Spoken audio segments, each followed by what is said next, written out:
Now let us cover the first thoracic vertebra. So the first thoracic vertebra, it resembles the body of the first thoracic vertebra, it resembles that of a cervical vertebra. It is broad. You can see the body of the first thoracic vertebra, it is broad. It is not heart shaped, right? And this you can see the superior costal facet, on the side of the body of first thoracic vertebra, it is complete. It is complete for the articulation with the head of the first rib, and the inferior costal facet, it is a demifacet. The inferior costal facet is a demifacet for articulation with the second rib. Now comes the spine. You can see the spine of the first thoracic vertebra, it is thick, long and nearly horizontal.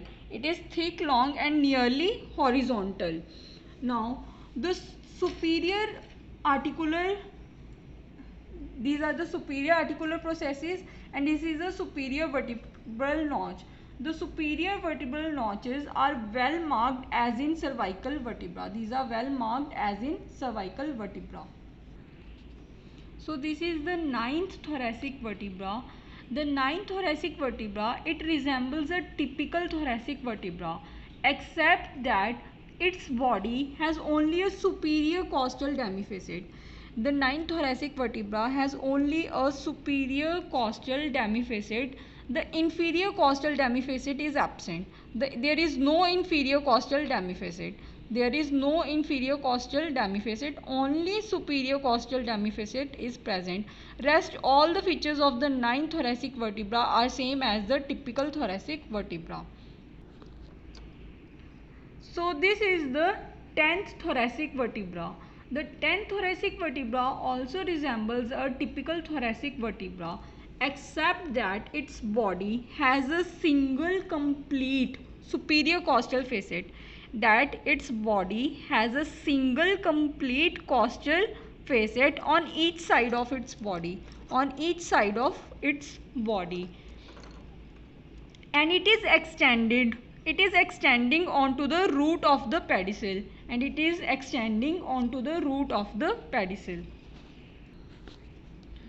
So this is the 11th thoracic vertebra. The body of the 11th thoracic vertebra has a single large costal facet on each side. And it is extending onto the upper part of the pedicel. Now the transverse process, it is very small. The transverse process of 11th thoracic vertebra, it is small and it has no articular facet. And sometimes it is very difficult to differentiate between the 10th thoracic and the 11th thoracic vertebra. So this is the 12th thoracic vertebra. The shape of the body, pedicels and the transverse processes and the spine, these are similar to those of a lumbar vertebra. However, the body of the 12th thoracic vertebra, it bears a single costal facet. Complete costal facet on each side, and this facet lies more on the lower part of the pedicel. Than on the body. You can appreciate this. This is the facet and it lies more on the lower part of the pedicel than on the body. And the transverse processes of the 12th thoracic vertebra are very small and it has no facet. Now the inferior articular processes, these are the inferior articular processes, and the facets on these inferior articular processes, these are lumbarine type. You can see these are everted and they are directed laterally. But the superior articular facets, they are flat and they are thoracic in. So this is the anatomical position of the 12th thoracic vertebra, and these are the superior articular facets and these are the inferior articular facets.